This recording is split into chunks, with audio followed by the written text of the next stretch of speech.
Assalamualaikum. I am Mahanur Aslam, roll number 83, and the topic of my presentation is gross behavior, in which I am discussing pain response.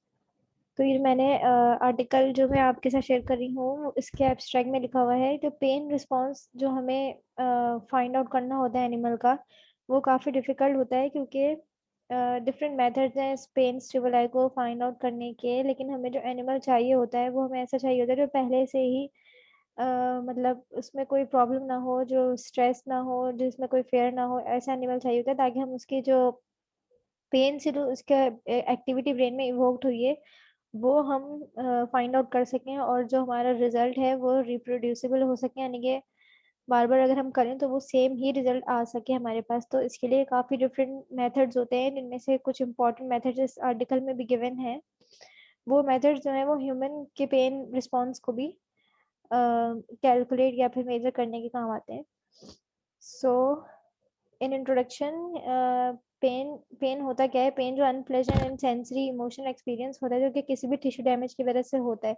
इसमें हमारे brain की involvement है, जो कि brain के जो regions हैं, जो कॉर्टिकल सब कॉर्टिकल एरियाज हैं, वो जो है पेन नेटवर्क कहलाते हैं या पेन मैट्रिक्स कहलाते हैं। क्योंकि जो भी रिस्पॉन्स जो हम पेन जिस भी चीज़ से हमें पेन मिलता है, वो कोई भी स्टिमुलस हो, चाहे वो हीट स्टिमुलस हो, इलेक्ट्रिकल हो, या कोई इंजरी हो जिसकी भी वजह से हमें पेन फील होता है या रोडेंट्स को फील होता है। तो ये जो ब्रेन की जो एक्टिविटीज होती हैं, इनसे हमें पता चलता है कि एनिमल जो है वो पेन उसको पेन हो रहा है, या जो भी हम लोग इसमें फाइंड आउट करते हैं।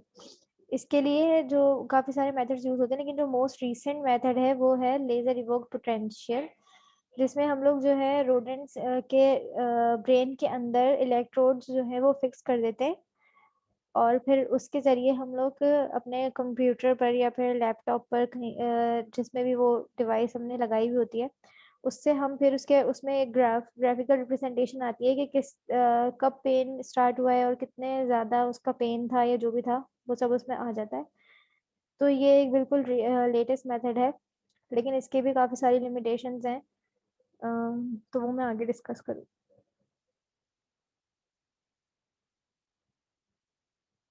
मटेरियल्स एंड इक्विपमेंट्स, तो इसके लिए custom made apparatus for sensory testing. ये जो अपरेटस है इसको बोलते हैं कस्टम मेड अपरेटस, और इसमें हम सेंसरी टेस्टिंग करते हैं। जो ये जो डिवाइस है स्टेनलेस स्टील से बनी हुई है, जिसके अंदर 2 स्टेपल्ड स्क्वायर बेस प्लेट्स हैं, जिनकी लेंथ वगैरह यहाँ पर मेंशन्ड है।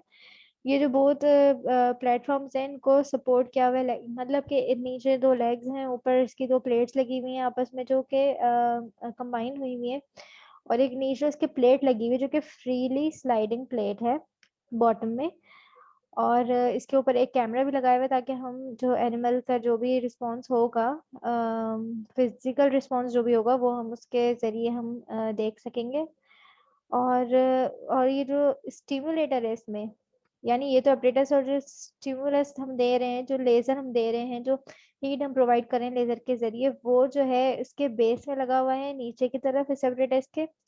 और उसको हम आराम से मूव भी कर सकते हैं, वो मूवेबल है करेक्ट पोजीशन में, ताकि उसके जो हाइंड पॉज हैं माउस के, वो उसको अफेक्ट कर सकें, उसमें हीट जब होगी तो फिर वो उसका पेन रिस्पॉन्स है वो हम देख सकें। तो ये इस तरीके का एपरेटस होता है जो यहाँ पे गिवन है पिक्चर। यहाँ पर एक कैमरा लगा हुआ है, ये इंडिकेटर एलईडी है, ये हमारा जो है रोडेंट होगा यहाँ पर। और ये जो नीचे लेजर स्टिमुलाई है, और ये इसकी मैं बात कर रही थी कि ये स्टिक के जरिए हम ये इस स्टिमुलाई को हम कंट्रोल कर सकते हैं। जहाँ जहाँ उसके पॉज जा रहे हैं हम वहां पर उसको लेकर जाएंगे, ताकि हम देख सकें कि मतलब हम ये चेक कर सकें कि पेन हम सही इंड्यूस करवा भी रहे हैं या नहीं। अब ये इस चैम्बर से यहाँ पे एम्पलीफायर जा रहा है, और ये कंट्रोल यूनिट है। तो ये इस एम्पलीफायर से हमारे पास रिजल्ट जो है इस पीसी में आता है, स्क्रीन पर हम देख सकते हैं, और ये जो हमने कैमरा लगाया हुआ है इसकी वीडियो भी साथ में आ रही होती है। और फिर यहाँ से हम ग्राफ के जरिए हमें पता चलता है कि कितने उसका पेन उसको हुआ है हमारे एनिमल को। नेक्स्ट एक और जो हमारे पास टेक्निक है, टैक्टाइल स्टिमुलेटर है। अब जैसे पहले वाले मेथड में हम हीट स्टिमुलस दे रहे थे, इसमें सॉरी लेजर स्टिमुलस के जरिए हम उसको हीट प्रोवाइड कर रहे थे, इसमें ये दोनों सेम ही है, लेकिन इसमें लेजर का कोई इन्वॉल्वमेंट नहीं है। इसमें जो है छोटी छोटी हाइपरडर्मिक नीडल्स लगी हुई होती हैं, जिसको हम इजीली, जैसे हम लोग लेजर को कंट्रोल करते हैं वैसे ही इन हाइपरडर्मिक नीडल्स को भी कंट्रोल कर सकते हैं। और वो उसके पॉज में जब जाकर लगेंगी, वो क्योंकि शार्प है, उसकी ब्लंट टिप्स है, लेकिन वो ऐसी भी नहीं है कि वो माउस को बिल्कुल ही जख्मी कर दें, लेकिन वो पेन इंड्यूस करवाने के लिए ठीक है। तो ये टेक्टाइल स्टिमुलेटर में पेन इंड्यूस करवा रहे हैं थ्रू द हाइपरडर्मिक नीडल्स। एंड जो पहले वाला हमारा था, ये कस्टम मेड अपरेटस, इसके अंदर हम लोग जो है लेजर का यूज कर रहे थे हीट स्टिमुलस के लिए। नेक्स्ट जो है मेथड्स एथिक्स स्टेटमेंट। एथिक्स क्या है? जो एक्सपेरिमेंट है हमारा, वो हम जो परफॉर्म करते हैं, तो इसमें हमें ये ख्याल रखना है कि मिनिमाइज हो एनिमल सफरिंग, यानी कि ऐसा ना हो कि हम बहुत सारे एनिमल्स इतने ज्यादा पेन दे दें कि वो बेचारे मरी जाएं। ये नहीं करना है, हमें मिनिमाइज करनी है उनकी सफरिंग। और जो लेजर लाइट जो हम लोग यूज कर रहे हैं इसमें, तो वो एक स्पेशल रूम में होनी चाहिए। और जो एक्सपेरिमेंटल है उनको गॉगल्स पहनने जरूरी है इस एक्सपेरिमेंट में। एनिमल हाउसिंग जो है उसमें, इसमें ये गिवन है कि हमें जो एनिमल लेना है वो हमें 10 से 12 वीक्स के बीच में लेना है, जो रोडेंट होगा। और उसको हमें free water and food supply अच्छी तरीके से करनी है। सर्जरी के बाद भी उसको जो है प्रिवेंट फर्दर डैमेज से उसको बचाना है। उसको एक अलग बॉक्स में रखना है। उसकी cycle, light dark cycle complete होनी चाहिए। और जब हमने पूरे एक्सपेरिमेंट कंप्लीट कर देते हैं, तो हमें उसको सेक्रीफाइस करना होता है एनिमल को। तो वो हमें किससे करना है? Overdose pentobarbital. पेंटोबार्बिटल का सॉल्यूशन देंगे आईपी, यानी कि इंट्रापेंटोलियर। अगर हम उनको पेंटोबार्बिटल देंगे तो वो जो है एनिमल सेक्रीफाइस हो जाएगा। उसके बाद है इलेक्ट्रोड पोटेंशियल प्रिपरेशन। तो जो इलेक्ट्रोड हम प्रिपेयर कर रहे हैं उसके ब्रेन में इंड्यूस करवाने के लिए, cerebral field, intracerebral field potential recording were constructed from two insulated tungsten wires। वो इलेक्ट्रोड जो है वो दो टंगस्टन वायर से बना हुआ है, जिसका डायमीटर यहाँ पर मेंशन्ड है, जो कि ग्लूड टुगेदर। और ये जो है एक साइड से स्क्रैच करके कॉपर पिन के जरिए कनेक्ट किया हुआ होता है। सरफेस इलेक्ट्रोड जो है वो स्टेनलेस स्टील से बनाए हुए हैं। इंसुलेशन जो है वो कॉपर वायर से हुई हुई है। और इसमें स्क्रू भी लगे हुए हैं जो कि गोल्ड प्लेटेड हैं for connection with the head stage, ताकि हेड में वो सही से फिक्स हो सके।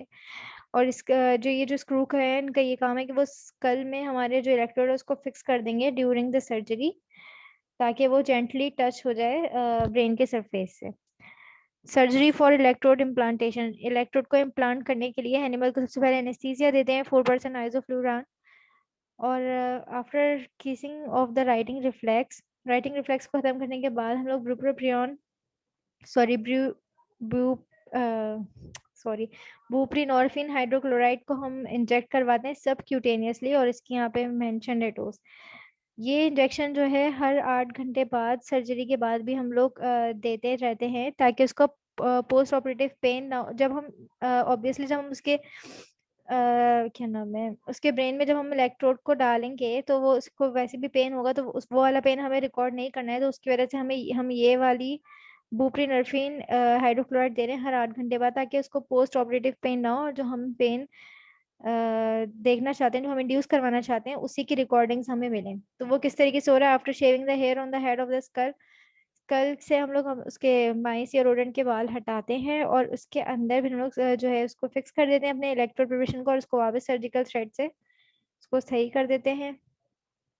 उसके बाद रिजल्ट, ये जब हमने परफॉर्म किया तो हमने रिजल्ट में ये देखा कि यहाँ पे डिफरेंट स्टिमुलाई हमारे पास जो कंप्यूटर में जो रिकॉर्ड हुए ग्राफ्स, उसके जरिए हमने देखा कि न्यूरोलॉजिकल जो रिस्पॉन्सेज थे वो भी, और बिहेवियरल चेंजेस जो थे, जो हमने कैमरा वहाँ पर लगाया हुआ था उसके जरिए हमने वो नोट किए। तो दोनों जब हमने देखे तो काफी मतलब पेन का सही रिजल्ट हमें मिला इस वाले अपरेटस से, जो कि रिप्रोड्यूसिबल भी था। Next discussion. हाँ, इसमें हमें बस इन बातों का ख्याल रखना है कि ये जो डिवाइस है ये बिल्कुल ठीक काम कर रही हो, ऑपरेटर बिल्कुल ठीक हो। इसके अलावा जो हम पेन इंड्यूस करवा रहे हैं वो पहले से ही पेन में ना हो एनिमल। और एलईडी लाइट जो है वो इस इंटेंसिटी की हो कि वो पेन को इंड्यूस करवा सके। इन पैरामीटर्स का हमें इसमें जो है वो खास ख्याल रखना है। इसके अलावा ये जो मेथड्स हैं ये लैब्स में तो यूज़ नहीं होते। ये मोस्ट रीसेंट मेथड्स तो है, लेकिन लैब्स में जो कॉमनली हम लोग यूज़ करते हैं वो है tail flick method. Tail flick method में क्या होता है एक वाटर बाथ होता है जिसका टेम्परेचर हम लोग 46 टू 52 के बीच में रखते हैं, और फिर हम अपने रोडेंट को जो है उसकी टेल को इसके अंदर डाल देते हैं वाटर बाथ में, और फिर हम टाइम नोट करते हैं कि वो अपने कब टेल फ्लिक कर रहा है। तो उससे हमें पता लगता है कि उसका पेन कितना, मतलब किस टाइम से लेके किस टाइम तक है। तो ये जो है यूज़फुल मेथड है।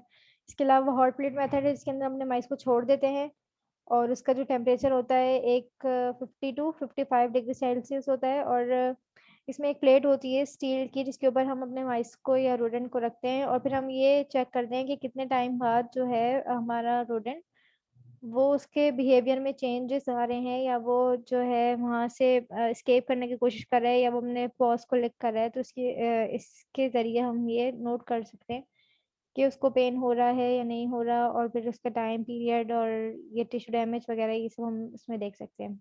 और ये रेफरेंसेस हैं जहाँ से मैंने ये आर्टिकल और अपनी प्रेजेंटेशन बनाई है। Thank you so much.